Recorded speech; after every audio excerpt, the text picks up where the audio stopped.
પોઝિટિવિટીના સ્ત્રોત, વક્તા, columnist doctor નિમિત ઓઝાને હું ઇન્વાઇટ કરી રહી છું. GLFનું 10મું ચેપ્ટર અને હવે જે સેશન થવા જઈ રહ્યું છે, સોશિયલ મીડિયાના યુગમાં વાંચન, લેખન અને વિચાર. ખાસ કરીને આમાં વાત થવાની છે, ઘણા બધા લોકોને છે ને વાંચવું હોય છે, પણ એમને ખબર નથી પડતી કે અમે શું વાંચીએ. જો પહેલી જ બુક બહુ જ બોરિંગ કેવી આવી જાય ને તો આપણે આખી લાઈફ વાંચતા જ નથી. પિક્ચરમાં એવું નથી થતું, એક પિક્ચર બંધ આપે બીજામાં આપણે રિસ્ક લઈએ છીએ, જેમ કે એનિમલ જોયા પછી આપણે બીજું જોવા જઈશું જ. પણ બુકમાં એવું થાય છે કે આપણને એવું થાય કે યાર હવે નથી વાંચવું, મને તો બહુ મજા નહીં આવતી, મને બહુ કંટાળો આવે છે. તો શું વાંચવું, કેટલું વાંચવું અને કેવી રીતે વાંચવું, એ બધા જ પ્રશ્નોનો તમને જવાબ મળવાનો છે આના પછીના સેશનમાં. Over to you. Thank you. I M your host RJ Lajja. Thank you sir.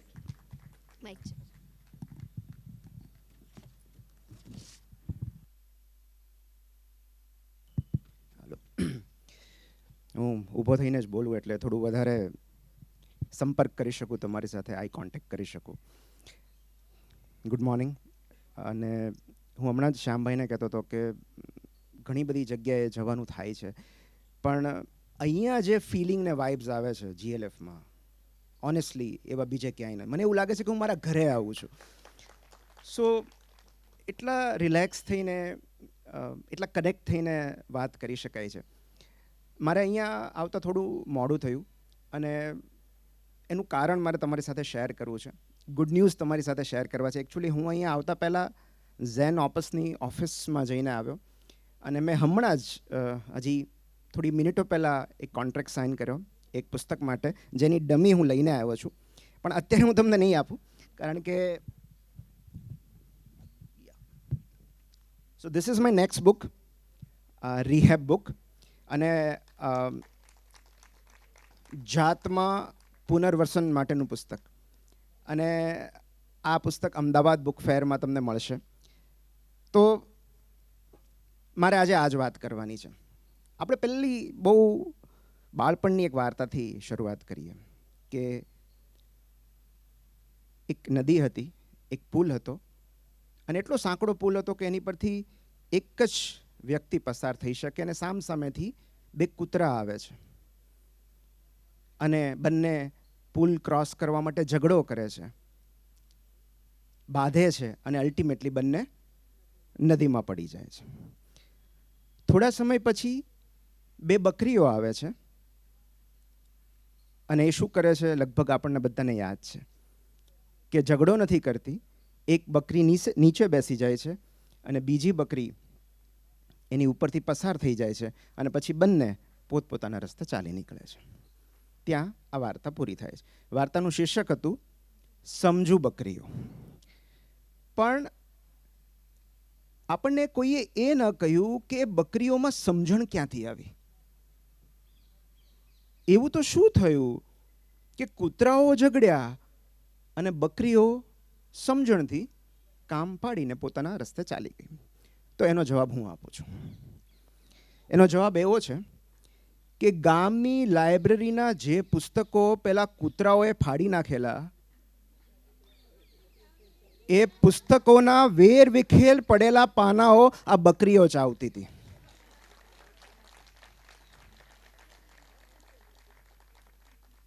કારણ કે એ સિવાય તો સમજણ આવે એવું લાગતું નથી. તો અને અથવા તો આ પહેલાં એવું બન્યું હોય કે બકરીઓ પણ બાંધી હોય અને બકરીઓ પણ પડી હોય ને એમાંથી એમણે બોધપાઠ લીધો હોય.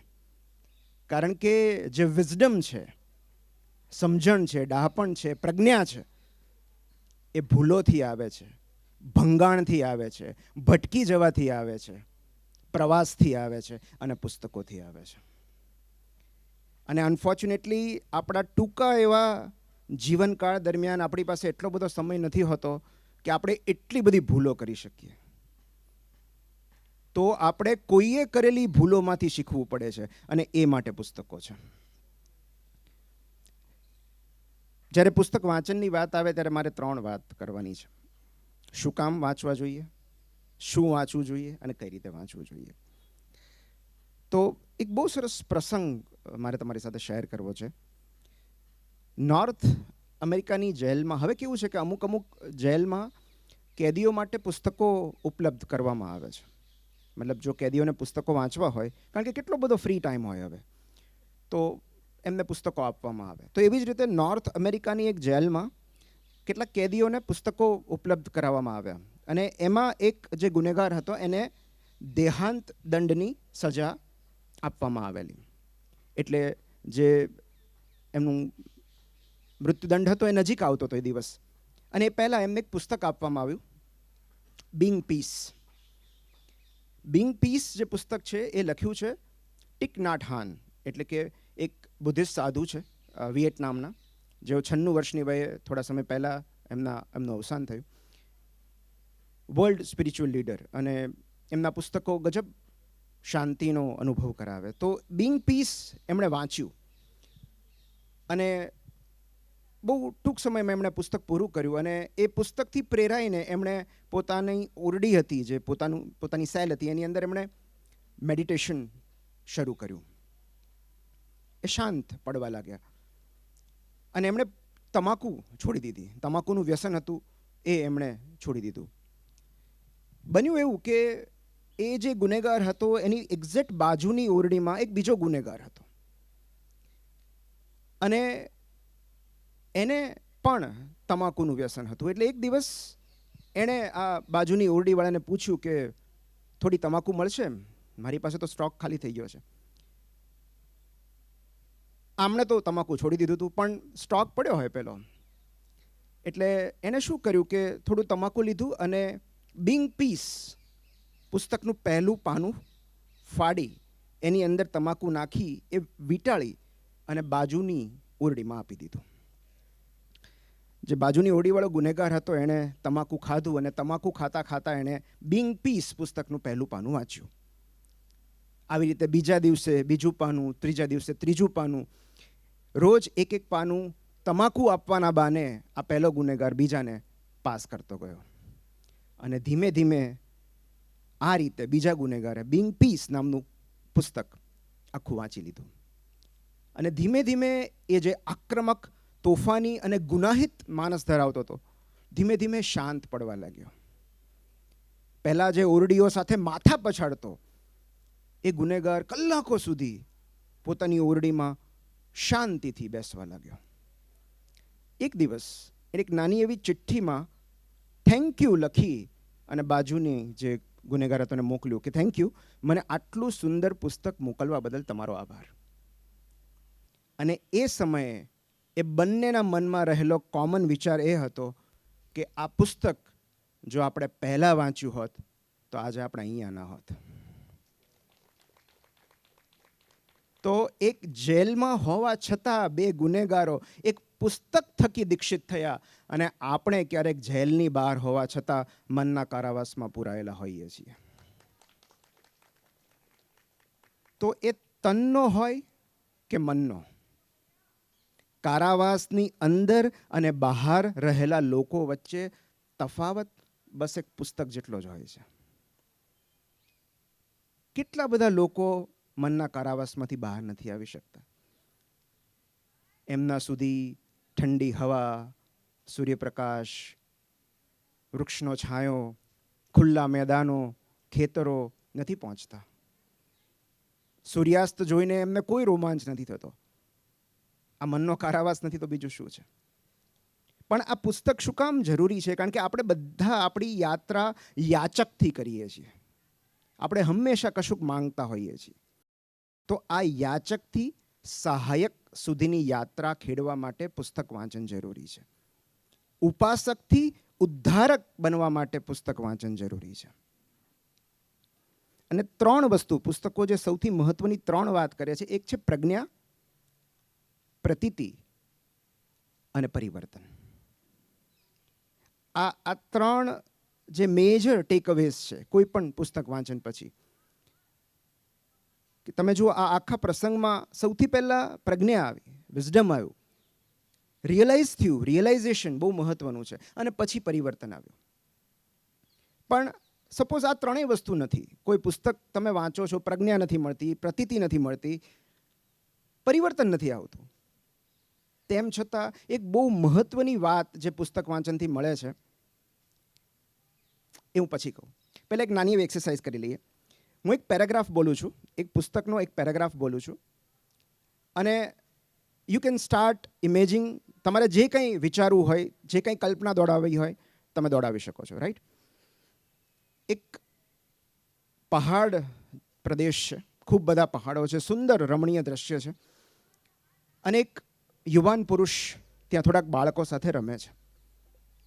બાળકો તાળીઓ પાડે છે, મસ્તી કરે છે, અને એ જ સમયે ત્યાં અચાનક એક સ્ત્રી પ્રવેશે છે દૂરથી. એ સ્ત્રી ગુસ્સામાં છે, લાલ કપડામાં સ્ત્રી આવે છે અને જોરથી પેલા પુરુષને આવીને તમાચો મારે છે.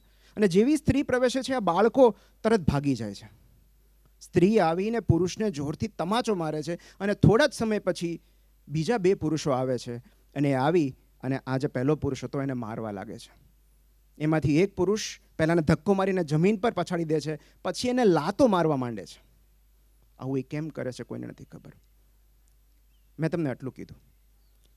હવે બધાના મનમાં અલગ અલગ કલ્પનાઓ દોડવા માંડી હશે કે આ સ્ત્રી કોણ હશે, આ જે પુરુષ છે એ કોણ હશે, તમાચો શું કામ માર્યો હશે, ઓલી સ્ત્રી કેવી લાગતી હશે, આ પુરુષ કેવો લાગતો હશે, ઓલા 2 જણા એવા કોણ હશે, રાઈટ? અસંખ્ય શક્યતાઓ છે. તમારા બધાના ઇમેજિનેશન પાવર અત્યારે ચરમસીમા પર હશે. અને હવે હું તમને એમ કહું કે આજે મેં કહ્યું એ ફિલ્મ 3 ઇડિયટનો ક્લાઇમેક્સ હતો. તો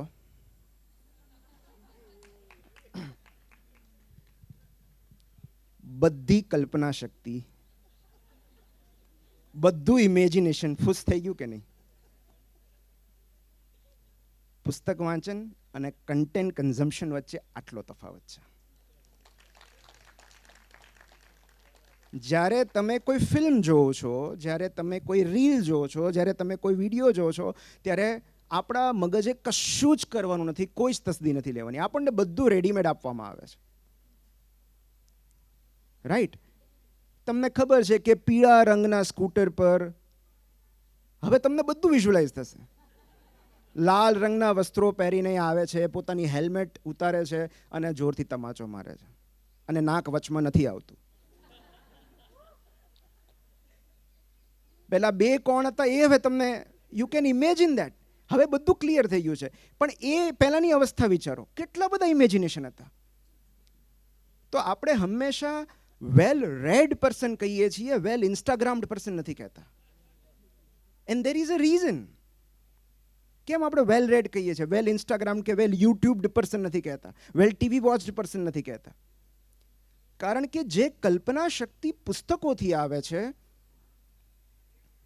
એવું બીજું કારણ કે હકીકતમાં પુસ્તક વાંચન એક એક્ટિવિટી છે, બાકીનું બધું પેસિવિટી છે. જ્યારે આપણે પુસ્તક વાંચીએ છીએ ત્યારે સૌથી વધારે આપણું બ્રેઇન એક્ટિવ હોય છે. અને તમે એવા સ્ટડીઝ થયા છે કે એકચ્યુઅલી જ્યારે તમે પુસ્તક વાંચો છો કે કોઈ પણ રીડિંગ કરો છો ત્યારે કેટલી કેલરીઝ કન્ઝ્યુમ કરે છે બ્રેઇન? 2 times મોર. અને એટલે જ ક્યારેક વાંચ્યા પછી ભૂખ લાગે છે. અને એકચ્યુઅલી તમે જ્યારે, હું તો મને યાદ છે એક્ઝામનું વાત, તો ત્યારે મારું વજન વધી ગયું હતું, કારણ કે યુ ફીલ હાઇપોગ્લાયસેમિક. તમે 30 મિનિટ વાંચો ને પછી તમને ભૂખ લાગવા માંડે, તમારું શુગર લેવલ ઘટી જાય, because it requires tremendous amount of energy to read something. અને એટલે પુસ્તક વાંચન ભલે તમને લાગે કે તમે રિલેક્સ થાવ ત્યારે વાંચો, ઇટ રિક્વાયર્સ ટ્રીમેન્ડસ એફર્ટ્સ. અને એટલે જ જે આપણે ક્યારે વાંચવું, સવારના ભાગમાં પુસ્તક વાંચન જેટલું થાય એટલું વધુ સારું. રાત્રે વાંચવાનો મૂડ નહીં આવે, કંટાળો આવશે, કારણ કે એનર્જી જ નથી હવે. સો આ જે કલ્પના શક્તિ છે, કારણ કે જ્યારે આપણે કશું પણ કોઈ પણ પેરેગ્રાફ વાંચીએ છીએ કોઈ પણ પુસ્તકનો, અવર બ્રેઇન સ્ટાર્ટ્સ ઇમેજિનિંગ ધ થિંગ્સ કે અચ્છા, સિવાય કે બહુ એનું વિસ્તૃત વર્ણન હોય, પણ સપોઝ વિસ્તૃત વર્ણન હોય કે ના વાંકડિયા વાળ છે, કે તો પણ વાંકડિયા વાળવા પણ 10, 15, 30 ચારા અલગ અલગ દરેકના મનમાં આવી શકે. તો વાંચનની મજા એ છે કે એમાં ઘણું બધું વાચક ઉપર છોડી દેવામાં આવે છે, એના ઇમેજિનેશન પર છોડી દેવામાં આવે છે, એની કલ્પના પર છોડી દેવામાં આવે છે. અને એ જે બાબત છે પુસ્તક વાંચનની, એ દરેક બાળકમાં કે દરેક વાંચકમાં નવા દ્વાર ખોલે છે, કલ્પનાના દ્વાર ખોલે છે. સો કલ્પના શક્તિ વિકસાવવા માટે પણ આ રીડિંગ જરૂર છે. કારણ કે શું છે કે મેં તમને કહ્યું એમ કે જ્યારે આપણે કોઈ પેરેગ્રાફ વાંચીએ અને એ જ વસ્તુ તમે કોઈ સ્ક્રીન પ્લે વાંચો, સપોઝ હજી મૂવી પૂરી નથી થઈ, તમે સ્ક્રીન પ્લે વાંચો, તો અગેન તમે એ મૂવીને અલગ રીતે ઇમેજિન કરશો. પણ જ્યારે એ પડદા પર આવે છે ત્યારે કશું જ આપણે ઇમેજિન કરવું નથી, બધું આપણને રેડીમેડ પીરસવામાં આવે છે. પણ આ 4 વસ્તુ પણ નથી. ચાલો છોડો, પ્રજ્ઞા નથી જોઈતી, પ્રતીતિ નથી જોઈતી, પરિવર્તન પણ નથી જોઈતું અને કલ્પના શક્તિ પણ નથી જોઈતી. તેમ છતાં હાથમાં પુસ્તક પકડવાથી એનાથી પણ વધારે મહત્વની વાત આપણી સાથે થાય છે. એક મહાન ગણિતશાસ્ત્રી હતા, તમે નામ સાંભળ્યું હશે, બ્લેઝ પાસ્કલ. બ્લેઝ પાસ્કલનું એક વિધાન મારું અત્યંત પ્રિય છે કે માનવ જાતની તમામ સમસ્યાઓ, યાતનાઓ, પીડાઓ એક બંધ ઓરડામાં શાંતિથી એકલા બેસી શકવાની અસમર્થતાને કારણે ઉદ્ભવે છે. અને આ સેન્ટેન્સ તમે 10 ટાઈમ્સ વાંચો, 20 ટાઈમ્સ વાંચો, તમને આજના યુગમાં પણ એટલું જ સાચું લાગશે. આપણે એક જગ્યાએ શાંતિથી એકલા બેસી નથી શકતા. We need constant distractions. અને એટલે જ હવે આ વિપશ્યના કે 10 દિવસ તમે બંધ ઓરડામાં તમારી જાત સાથે, તમારા વિચારો સાથે એકલા રહી તો જુઓ. એ આપણને પહાડ ચડવાનો ડર નથી લાગતો, આપણને એડવેન્ચર્સનો ડર નથી લાગતો, આપણને એ જોખમ નથી, આપણને એ પરવડે છે. પણ જાત સાથે એકલા રહેવું આપણા માટે સૌથી ભયાનક છે. કેટલાક લોકો તો 10 દિવસના વિચાર માત્રથી ડરી જાય છે, કારણ કે એ સમય દરમિયાન આપણે સૌથી ભયાનક વસ્તુનો સામનો કરવો પડે છે, આપણી પોતાની જાત, આપણા પોતાના વિચારો. પણ એ 10 દિવસ પછી શું? ચલો મેડિટેશનમાં જઈને આવ્યા, શિબિર એટેન્ડ કરી, 10 દિવસ પછી તો પાછું એનું જ છે. અને માટે સૌથી જરૂરી 3 ગુણધર્મો પુસ્તક વાંચન શીખવે છે: એકાંત, મૌન અને એકાગ્રતા. જ્યારે પણ આપણે કોઈ પુસ્તક હાથમાં લઈને બેસીએ છીએ ત્યારે સૌથી પહેલાં તો વી start being alone. Solitude is independence. સૌથી મોટી સ્વતંત્રતા જો કોઈ હોય તો એ એકાંત છે. કારણ કે એક જમૈકાના આધ્યાત્મિક ગુરુ છે મૂજી કરીને, એમને એક બહુ સરસ કોટ છે: When you can bear your own silence, you are free. જે વ્યક્તિ પોતાનું મૌન સહન કરી શકે છે એ લગભગ મુક્તિની નજીક છે. તો આ પોતાનું મૌન સહન કરવાની તાકાત કોણ આપે છે? પુસ્તકો. કોઈ જગ્યાએ શાંતિથી બેસીને આપણી એકલતાને આપણે એન્જોય કરી શકીએ છીએ એવી તક કોણ આપે છે? પુસ્તકો. એકાગ્રતા, એટેન્શન સ્પાન. અને આજનો આપણો attention span like it is, આટલા મનુષ્ય જાતિના ઇતિહાસમાં આનાથી ટૂંકો એટેન્શન સ્પાન આજ સુધી ક્યારે નથી આવ્યો. કારણ કે એવું કહેવાય છે કે 20 to 30 મિનિટ્સ, જે પોમેડોરો ટેકનિક હતી જૂની, કે 30 મિનિટ સુધી વાંચો પછી બ્રેક લો 10 મિનિટનો. હવે તો 1 મિનિટ તમે જુઓ, 1 મિનિટની રીલમાં બી જો તમે એના ઇન્સાઇટ જુઓ, એના સ્ટેટિસ્ટિક્સ, તો 70% વ્યુઅર્સ પહેલી 3 કે 5 સેકન્ડ પછી રીલ છોડીને ચાલ્યા જાય છે, કોઈ પણ રીલ. તો એનો મતલબ એમ થયો કે આપણો એટેન્શન સ્પાન હવે 5 સેકન્ડ જેટલો થઈ ગયો છે. અને એ આપણા બ્રેઇન માટે સૌથી હાનિકારક છે.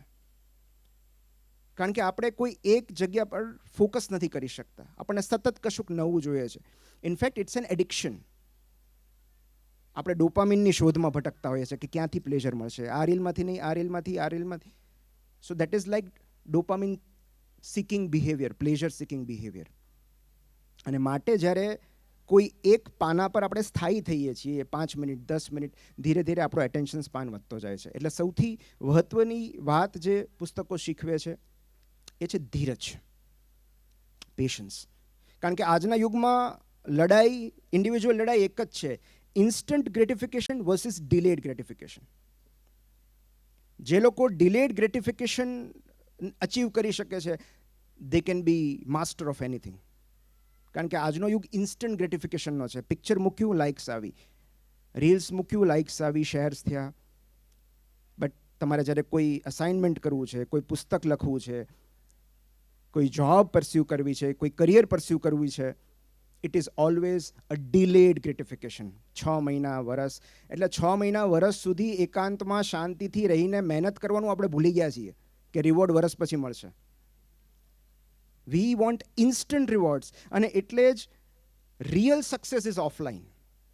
જીવનની સાચી સફળતા ઓફલાઈન જ હોય છે, જે ડિલેડ ગ્રેટિફિકેશનમાંથી આવે છે.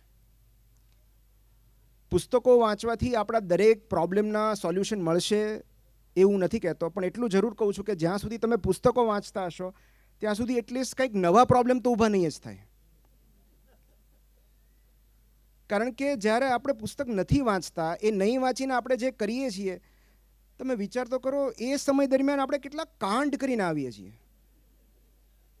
કાં તો ક્યાંકથી હાર્ટબ્રેક કરાવીને આવીએ છીએ, ક્યાં તો ક્યાંકથી રિજેક્ટ થઈને આવીએ છીએ, કાં તો કોકની સાથે ઝઘડો કરીને આવીએ છીએ,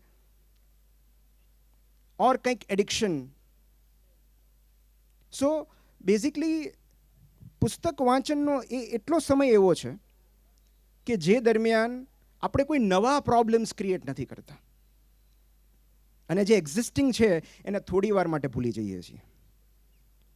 તો મેં એવું લખ્યું હતું કે ભલે થોડું એક્સ્ટ્રીમ સ્ટેટમેન્ટ છે કે જો તમે કોઈ એક બંધ ઓરડામાં એક પુસ્તક સાથે એક દિવસ પસાર કરી શકો તો તમે કોઈ પણ હાર્ટબ્રેકમાંથી રિકવર થઈ શકો. Because again it is the art of being alone.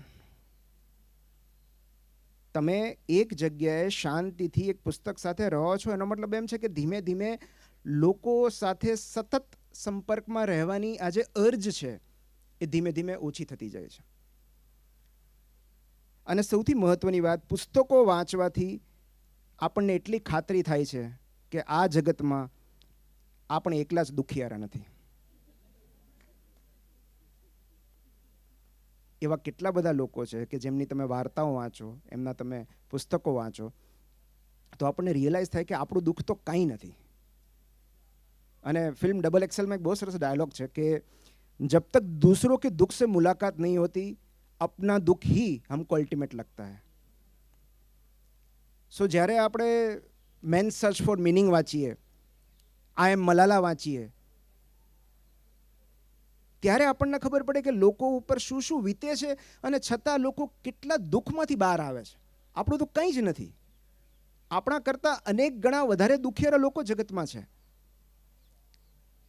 તો આ થઈ શું કામ વાંચવુંની વાત. શું વાંચવું? This is a very common question જે મને બી ઇન્સ્ટામાં ઘણા બધા લોકો પૂછે છે કે અમારે વાંચવું છે, શું, શેનાથી શરૂઆત કરવી? તો એનો સિમ્પલ આન્સર એટલો છે, એની બે પૂર્વ શરત છે. જેમાં રસ જળવાઈ રહે એ વાંચવું. Whatever that keeps you interested is a good read. અને બીજું, જે વાંચવાથી અંદર કશુંક બદલાય એ વાંચવું. આ બંને જરૂરી છે. ફ્રાન્સ કાફકાએ તો એવું કહ્યું હતું કે આપણે એવા પુસ્તકો વાંચવા જોઈએ જે આપણા થીજી ગયેલા માનસ પર કુહાડી વડે પ્રહાર કરે, જે આપણી બિલીફ સિસ્ટમ બદલી નાખે, આપણી માન્યતાઓ બદલી નાખે. તો બંને જરૂરી છે, કારણ કે રસ તો ઘણામાં પડે છે પણ એનાથી કશું બદલાતું નથી. સૌથી વધારે તો આપણને છાપામાં જ રસ પડે છે, અને એ પણ ફલાણી જગ્યાએ પહેલાં પકડાયા અને આની સાથે ભાગી ગયા, અને મતલબ મોટાભાગે એવા જ ન્યૂઝ આપણે વાંચતા હોઈએ છીએ. તો આપણને રસ પડે છે પણ એનાથી અંદર કશું બદલાતું નથી, માટે એ સાહિત્ય નથી. તો એકવાર મેં કવિ વિનોદ જોશીને એક બહુ સરસ પ્રશ્ન પૂછ્યો હતો આજથી 6-7 વર્ષ પહેલાં કે સાહિત્ય એટલે શું? અને એમણે એક જ લાઈનમાં એનો જવાબ આપ્યો અને મને એટલો બધો એ જવાબ ગમી ગયો.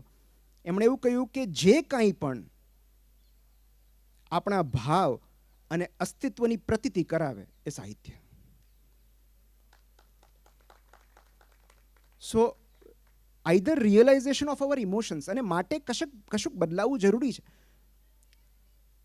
બકોર પટેલ વાંચવાથી કોઈ પરિવર્તન નથી આવવાનું, પણ તેમ છતાં એ આપણને ભાવ અને અસ્તિત્વની પ્રતીતિ કરાવે છે, માટે એ સાહિત્ય છે. જે કોઈ આપણને આપણા ઇમોશન્સ પ્રત્યે સજાગ કરે છે એ બધું સાહિત્ય છે. જેનાથી આપણે કનેક્ટ થઈએ છીએ એ બધું સાહિત્ય છે. અને માટે આ બે જો તમને હજી સુધી પુસ્તક વાંચન નથી ગમતું તો એનો અર્થ એટલો જ છે કે હજી સુધી તમે એવા પુસ્તકના સંપર્કમાં નથી આવ્યા. કારણ કે we are just one book away from total transformation.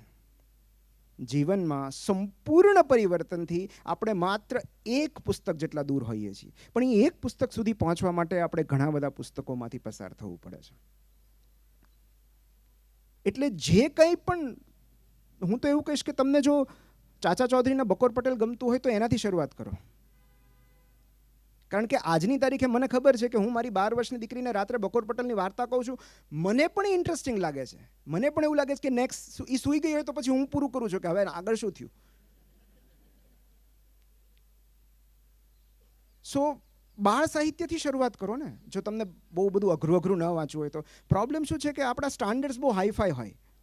એલ્કેમિસ્ટથી શરૂઆત કરીએ અને પછી કશું જ ન સમજાય એટલે નિરાશ થઈને મૂકી દઈએ કે આ વાંચન આપણા માટે નથી. તો બેઝિકલી આપણે ક્યારેક અયોગ્ય પુસ્તકો અથવા ક્યારેક આમાં બી માઇમેટિક ડિઝાયર હોય. એનો પેલું મૂકે કે કમ્પ્લીટેડ એલ્કેમિસ્ટ ઇન 3 days. એટલે આપણે પણ પછી બુક ફેરમાં જઈએ, GLFમાં આવે કે લાવો આજે પણ. કેટલા બધા એવા લોકો છે, મને એ વાતનો આનંદ છે કે કેટલા બધા એવા લોકો છે જે આવા GLFમાંથી કે બુક ફેરમાંથી પુસ્તકોની ખરીદી કરે છે. અને એમાંથી કેટલાક એવા પણ હોય છે જે ખરેખર વાંચે છે.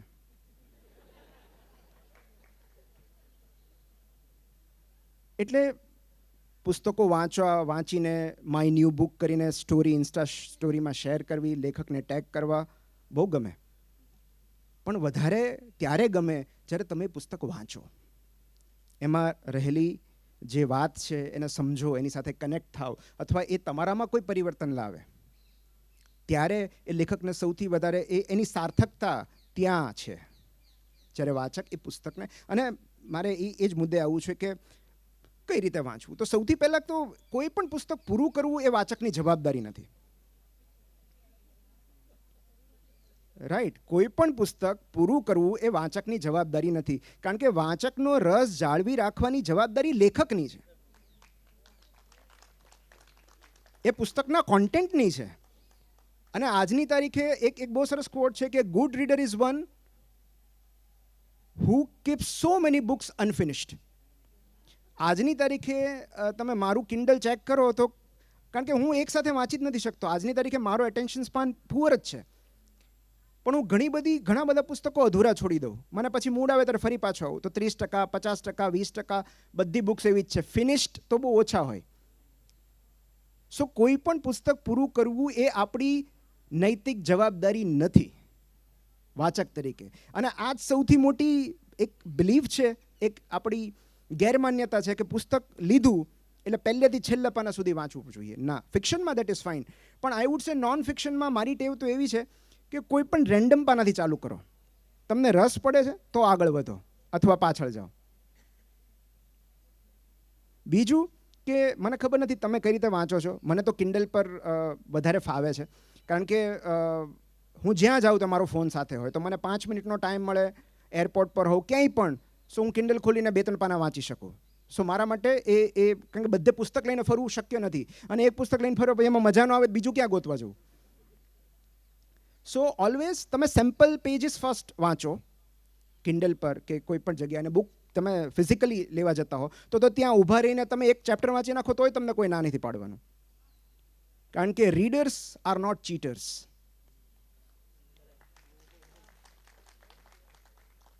અને all great leaders are good readers.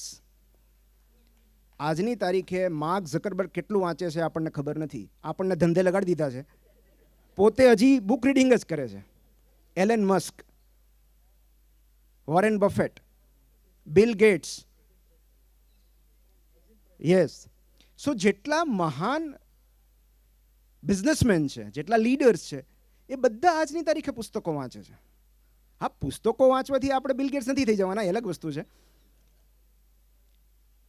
પણ કોઈ પણ પુસ્તક પૂરું કરવું એ આપણી જવાબદારી નથી જ્યાં સુધી આપણે એને ખેંચી શકીએ અને પછી જ પુસ્તક ખરીદો ને. જો તમને કોઈ પુસ્તકમાં રસ પડે છે, અને હું તો એવું કહીશ કે આપણે પુસ્તકને એ રીતે ન મેજર કરવું જોઈએ કે મારે 400 રૂપિયાનું પુસ્તક ખરીદ્યું અને આમાંથી મને કશું જ ન મળ્યું. આઈ વુડ સે એક કોટ પણ જો તમને એવું લાગે કે યાર ધીસ ઇઝ ઇટ, એ 400 રૂપિયા વર્થ છે.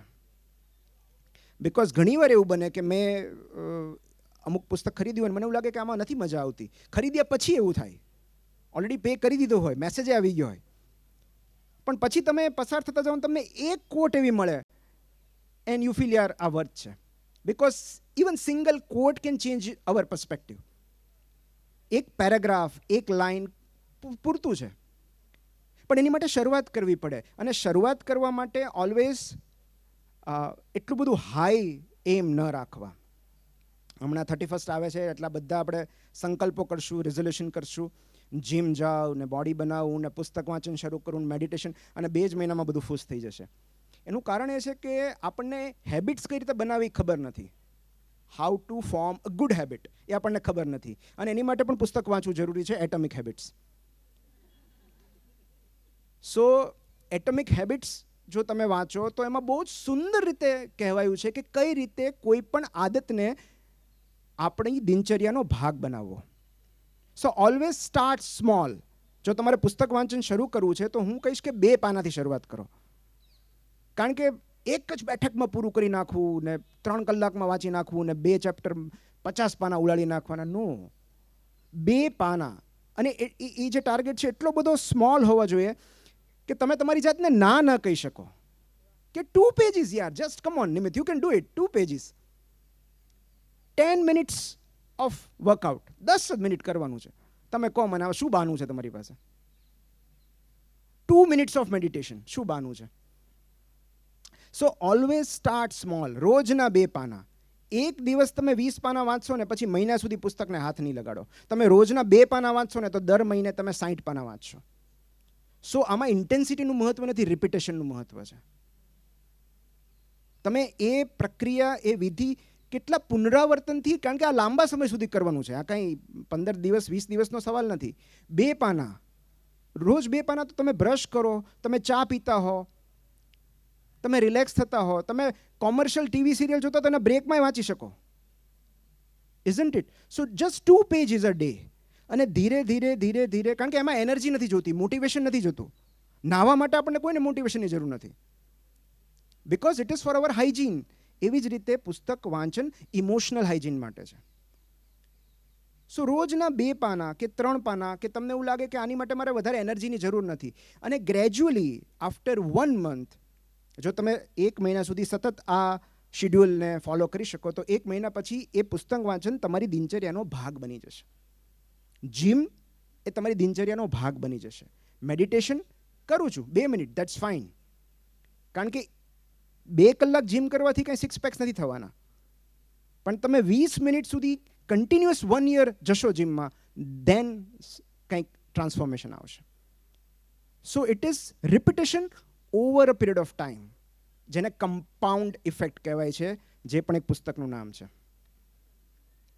સો કમ્પાઉન્ડિંગ ઇઝ ઇમ્પોર્ટન્ટ. રોજના 2 પાના. અમે સ્કૂલમાં હતા, રોજનો એક સુવિચાર ખાલી વાંચતા. પાઠ્યપુસ્તક સિવાય રોજનો એક સુવિચાર શિક્ષક બોર્ડ પર લખે, પણ એ રોજનો એક સુવિચાર એટલો બધો ગમતો કે રોજ રાહ જોતા કે આજ સાહેબ શું લખશે. તો ત્યારે તો કંઈ આવું એટલું બધું પુસ્તક વાંચે ને, એટલે પાઠ્યપુસ્તકો જ એટલું બધું વાંચતા કે બીજું કંઈ વાંચવાનો ટાઈમ ન રહેતો. પણ એ એક કોટ જ એટલું બધું યાદ રહી જતું, એટલું બધું ગમતું કે હજી સુધી એવા કેટલાક કોટ્સ યાદ હોય આપણને કે જે સાહેબે લખ્યા હોય. તો એક પેરેગ્રાફ, 1 પેજ, 2 પેજ, જે તમને બધાનો સમય અલગ અલગ હોય, કોને કેટલો સમય મળે છે, કોણ કેટલું વ્યસ્ત છે આપણને ખબર નથી, પણ 2 પેજીસ તો તમે અમદાવાદ જેવા શહેરમાં તો મને એમ છે, જો તમે એવો રૂલ રાખો કે જો તમે ડ્રાઈવ ન કરતા હો તો તમે ટ્રાફિકમાં તમે ઘરે પહોંચો લગભગ 1 બુક પતી જાય તમારે. Isn't it? મતલબ જો તમે કોઈ પબ્લિક ટ્રાન્સપોર્ટમાં હો તો તમે આરામથી, જ્યારે ટ્રાફિકમાં હો તમે એ કોમ્યુટમાં તમે રેડિયો સાંભળો છો, એ જ રીતે તમે પુસ્તક વાંચી શકો, ઓડિયો બુક સાંભળી શકો. સો બેઝિકલી જેટલું ટૂંકું લક્ષ્ય રાખશો એટલું વધારે લાંબુ આપણે જઈ શકશું. માત્ર 2 પાના. આઈ થિંક પુસ્તક વાંચનમાં આ જે મને બીજું કે તમે બુક સ્ટોલમાં જાઓ છો અને તમને એવું લાગે છે કે મારે બેસ્ટ સેલર નથી વાંચવી, બેસ્ટ સેલરના ચક્કરમાં પ્લીઝ નહીં પડો. શરૂઆતમાં તમે એ જ વાંચો જે તમને રસ પડે છે. મતલબ તમે મારું પુસ્તક નહીં ખરીદો, પાછું મૂકી દેશો તો એનાથી લેખકને દુઃખ નથી થવાનું, મને ખરાબ નહીં લાગે. પણ તમે એ પુસ્તક હાથમાં લો જેમાં તમને રસ પડે છે, ભલે એની 30 કોપી વેચાણી હોય, ભલે એ લેખક અજાણ હોય તમારા માટે, તમે એનું બીજું એકેય પુસ્તક વાંચ્યું ન હોય, એ બેસ્ટ સેલરના લિસ્ટમાં ન હોય, પણ તમને એમાં રસ પડે છે, તો યુ શુડ સ્ટાર્ટ વિથ. કેટલી વાર એવું બન્યું હશે કે જે બેસ્ટ સેલર પુસ્તક છે એ હું એની સાથે કનેક્ટ નથી થઈ શક્યો, તો દેટ્સ ફાઇન. તો એક વાચક તરીકે એવું બિલકુલ જરૂર નથી કે જે કોઈકે સજેસ્ટ કરેલા હોય એવા જ પુસ્તકો વાંચો. બુક સમરીઝ વાંચો, આખી વેબસાઇટ છે બુક સમરીઝ ઉપરની. And the most important thing કે તમે ઇન્સ્ટાગ્રામનો હવે તો યુગ છે, તો what I have done, because ઘણીવાર ઇન્સ્ટાગ્રામ સ્ક્રોલિંગ બંધ કરવું શક્ય નથી હોતું, તો we can change our relationship with the social media. તમે હેશટેગ હવે બુકસ્ટાગ્રામ શરૂ થયું છે, ઓકે, જેમાં માત્ર પુસ્તકોને લગતી પોસ્ટ હોય છે, પુસ્તકોને લગતા રીલ્સ હોય છે. તો તમે હેશટેગ બુકસ્ટાગ્રામ કરશો ઇન્સ્ટામાં જઈને, તમને 18 મિલિયન પોસ્ટ જોવા મળશે. સો અગેન સોશિયલ મીડિયા, ઇન્સ્ટા મારે યુઝ કરવું છે, હું કલાક ઇન્સ્ટાગ્રામ પર ટાઈમ સ્પેન્ડ કરું છું, પણ એઝ લોંગ એઝ આમ એક બહુ સરસ પ્રિન્સિપલ છે Gigo, garbage in garbage out. સો જે કન્ટેન્ટ આપણે કન્ઝ્યુમ કરીએ છીએ થોડા સમય પછી આપણામાંથી એ જ નીકળવાનું છે. તો કયા રીલ્સ, કઈ પોસ્ટને, કારણ કે હવે તો એઆઈ છે, તમે બુકસ્ટાગ્રામ કરીને કોઈ એક બુકના પિક્ચરને લાઇક કરશો ને એટલે તમારી ફીડમાં બુક્સની લાઈન થઈ જશે.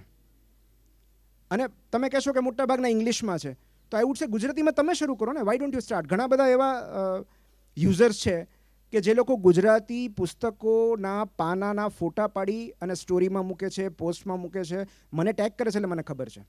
સો તમે સ્ટાર્ટ કરો ને Gujarati book club or something like that, Gujarati bookstagram. At least એમ કરવાથી નોટ ઓનલી ઇન્ફ્લુએન્સર તો ઠીક છે, જે લોકોને ખરેખર વાંચવાનો શોખ છે ને એ તમને ફોલો કરશે કે ભાઈ આ કંઈક રોજ એક નવું પાનું મૂકે છે, ભલે બીજું કાંઈ ના વાંચે, એટલીસ્ટ તમારું મૂકેલું પાનું વાંચશે તો એનો દિવસ સાર્થક થશે. So we are changing our relationship with social media. તમે જે કંઈ વાંચ્યું છે, તમને જે પેરાગ્રાફ ગમ્યો છે, એ તમે લોકો સાથે શેર કરો કે આ પુસ્તક, તો કદાચ એનાથી કોઈકને પુસ્તક વાંચનની પ્રેરણા મળે. સો બેઝિકલી બુક ટોક, જેમ ટિકટોક છે એમ બુક ટોક છે. સો સોશિયલ મીડિયામાં પણ એવા અનેક પેજીસ છે કે જેમાં સતત પુસ્તકોને લગતી માહિતી અને પુસ્તકોને લગતું કન્ટેન્ટ પીરસવામાં આવે છે. બહુ જલ્દી આપણે આગળ વધીએ. વિચારની વાત હું ફટાફટ કહી દઉં કે વિચાર ક્યાંથી આવે, તો હું તમને એક જ સવાલ પૂછું કે તમને સારામાં સારા વિચાર ક્યારે આવે છે? કઈ અવસ્થામાં આવે છે? સોરી, એકલા બેઠા હોય ત્યારે, ફાઇન. સોરી, ડ્રાઈવ કરીએ ત્યારે, વેરી ગુડ, હજી બેટર. મારે ઓનેસ્ટ, યસ, શાવરમાં આવે છે, વોશરૂમમાં આવે છે. હમણાં થોડા સમય પહેલાં ટ્વિંકલ ખન્ના એક ઇન્ટરવ્યૂમાં એવું કીધું હતું કે she is also an author, કે મને મારા બેસ્ટ આઈડિયાઝ શાવરમાં આવે છે. અને એટલે એણે એના બાથરૂમમાં એક બોર્ડ રાખ્યું છે કે નાતી વખતે જે કાંઈ વિચાર આવે એ બોર્ડમાં લખી નાખવા. હવે કમોન, એમ ન કહેતા કે મારે બોર્ડ જોવું છે. સો શાવરમાં બેસ્ટ આઈડિયાઝ આવે છે, ડ્રાઇવિંગ વખતે બેસ્ટ આઈડિયાઝ આવે છે, વોકિંગ વખતે બેસ્ટ આઈડિયાઝ આવે છે. કેમ?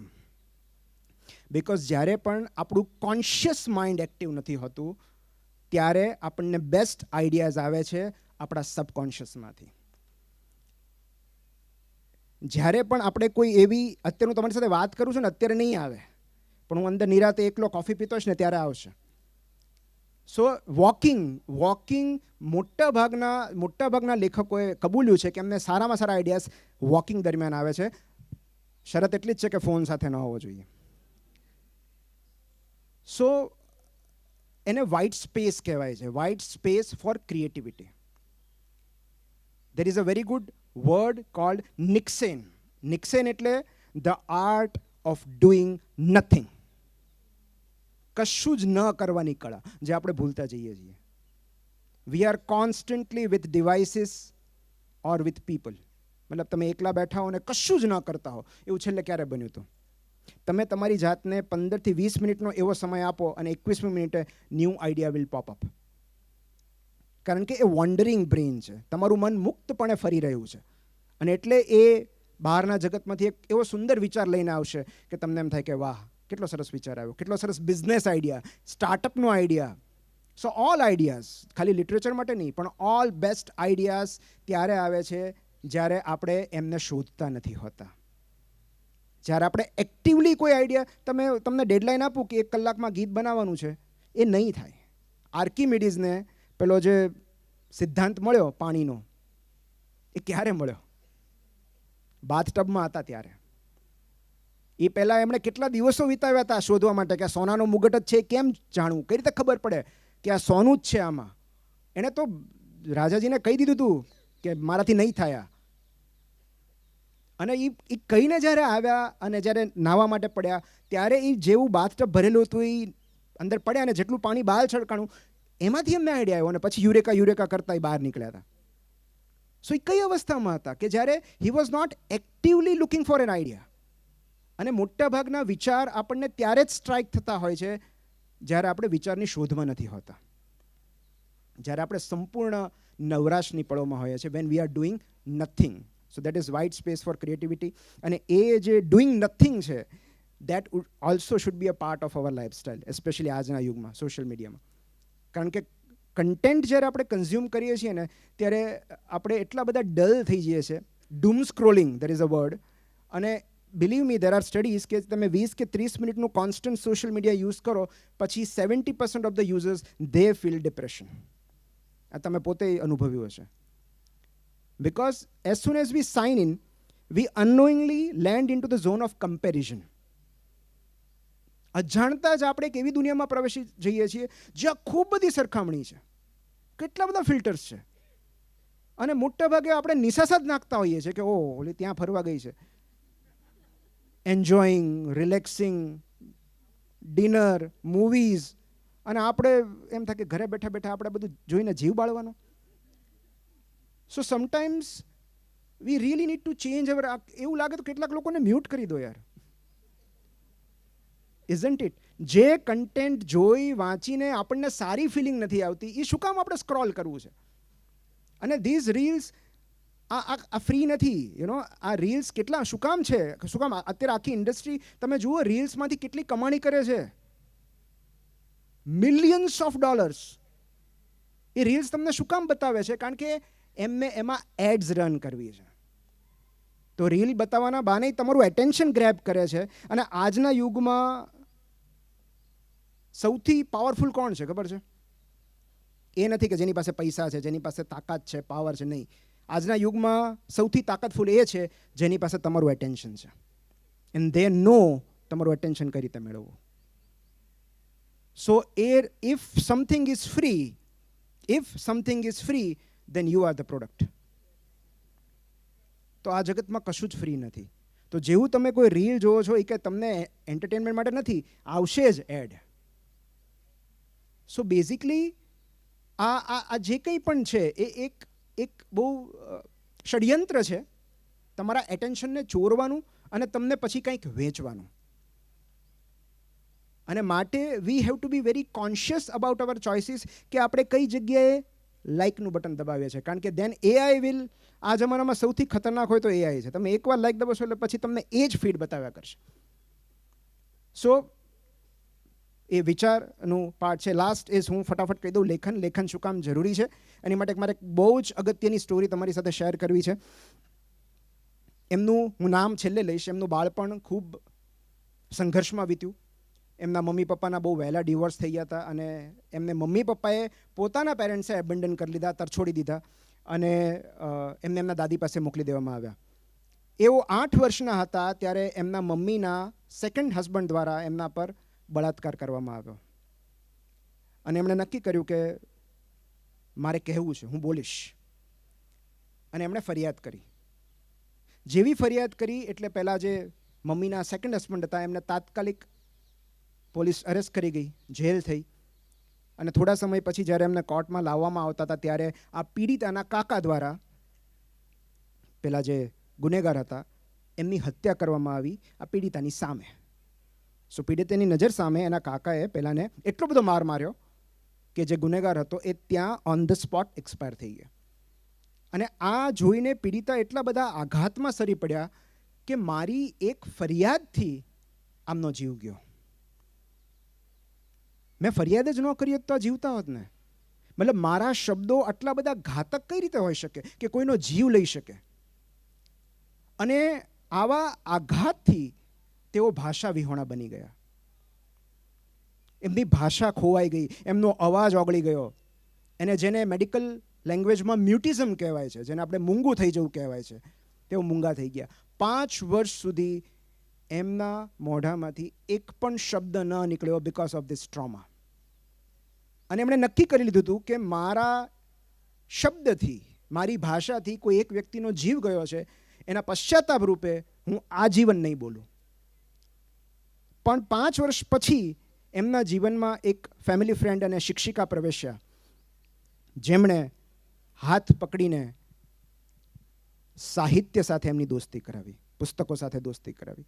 ધીમે ધીમે આ પીડિતા કવિતાઓ વાંચતા ગયા, લેખો વાંચતા ગયા, અદ્ભુત પુસ્તકોના સંપર્કમાં આવ્યા. અને ધીમે ધીમે એમને ભાષા ઝડતી ગઈ અને ચડતી ગઈ. ધીમે ધીમે એમને ખોવાયેલો અવાજ ઝડતો ગયો, જે એમણે છેલ્લા શ્વાસ સુધી સાચવી રાખ્યો.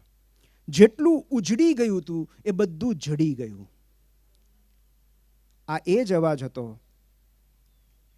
જે સમાન નાગરિક ધારા માટે ઉઠેલો, સમાન નાગરિક અધિકારો માટે ઉઠેલો.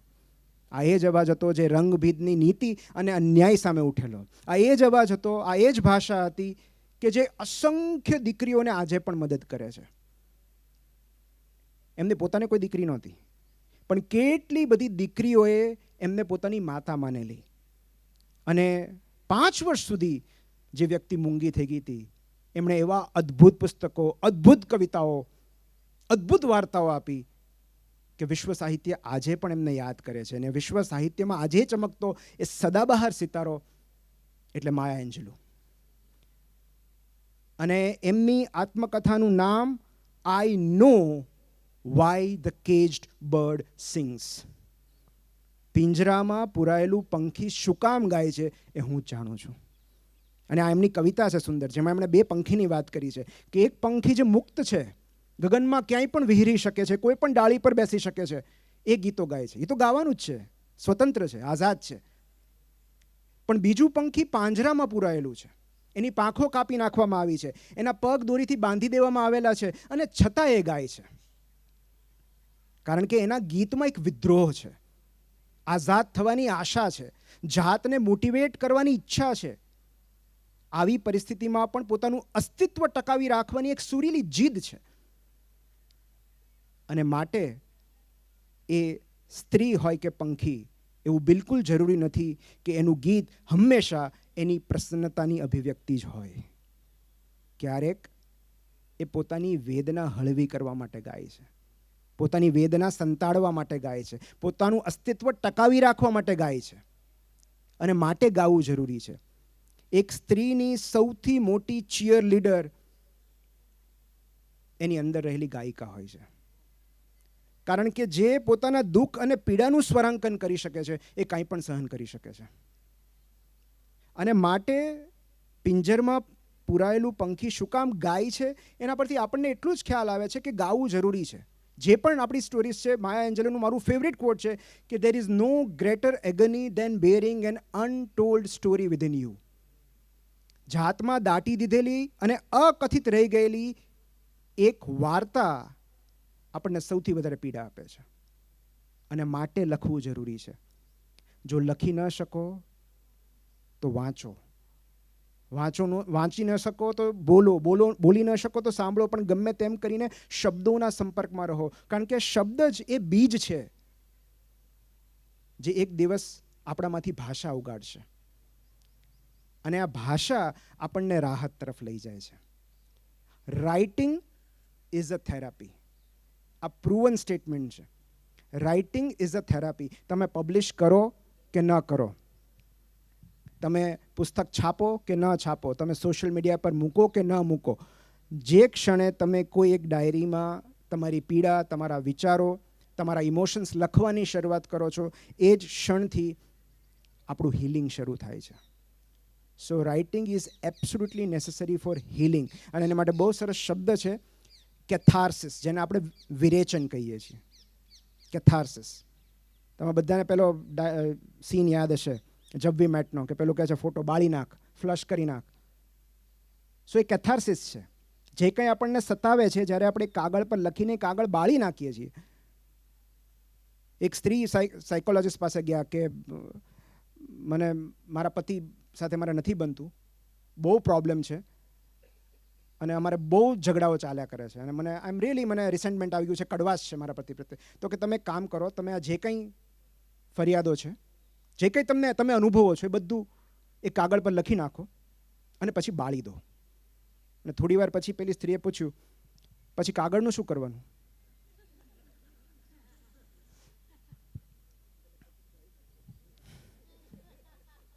સો જ્યારે પણ આપણે એક કાગળ પર આપણા ઇમોશન્સ ઠાલવીએ છીએ, ત્યારે આપણે અવેર બનતા જઈએ છીએ.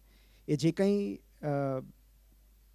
ટ્રબલસમ ઇમોશન્સ છે, જે કંઈ લાગણીઓ છે, જે આપણને પજવે છે, એ ધીમે ધીમે આપણા અવેરનેસ ફિલ્ડમાં આવતી જાય છે અને ધીમે ધીમે આપણે એમાંથી હળવા થતા જઈએ છીએ, આપણે મુક્ત થતા જઈએ છીએ. તો માટે હું તો કહીશ કે જે કંઈ તમે જો આ જગતની જે શ્રેષ્ઠ પુસ્તકો છે, એ પીડામાંથી આવ્યા છે.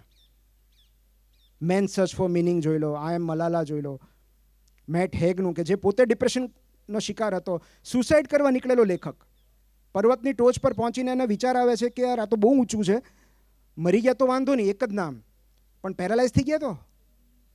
અને ત્યાંથી એ પાછા નીચે ઉતરે છે, ડિપ્રેશનની સારવાર કરાવે છે અને પુસ્તક લખે છે રીઝન્સ ટુ સ્ટે અલાઇવ. તો આ જગતની જેટલી અદ્ભુત વાર્તાઓ છે, એ પીડામાંથી આવી છે.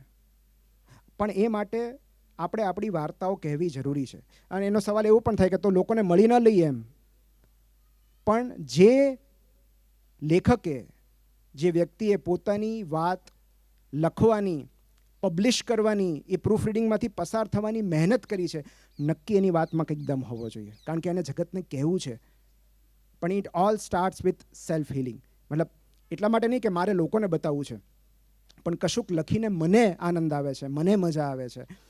અને એને જર્નલિંગ કહેવાય છે. તમે લેખક બનવું હોય કે ન બનવું હોય, તમારે ઓથર બનવું હોય કે ન બનવું હોય, પુસ્તક છપાવવું હોય કે ન છપાવવું હોય, this is like emotional hygiene, emotional excretion, કે જે કંઈ આપણે અનુભવીએ છીએ દિવસ દરમિયાન, જો આપણે એને વાસરિકા સ્વરૂપે, જેને ગુજરાતીમાં કહેવાય છે, કે આપણે એક ડાયરીમાં એને રોજ લખતા જઈએ, તો જે રીતે ફિઝિકલ હાઇજીનની કાળજી રાખીએ છીએ, એ રીતે આપણું ઇમોશનલ હાઇજીન પણ જળવાઈ રહે.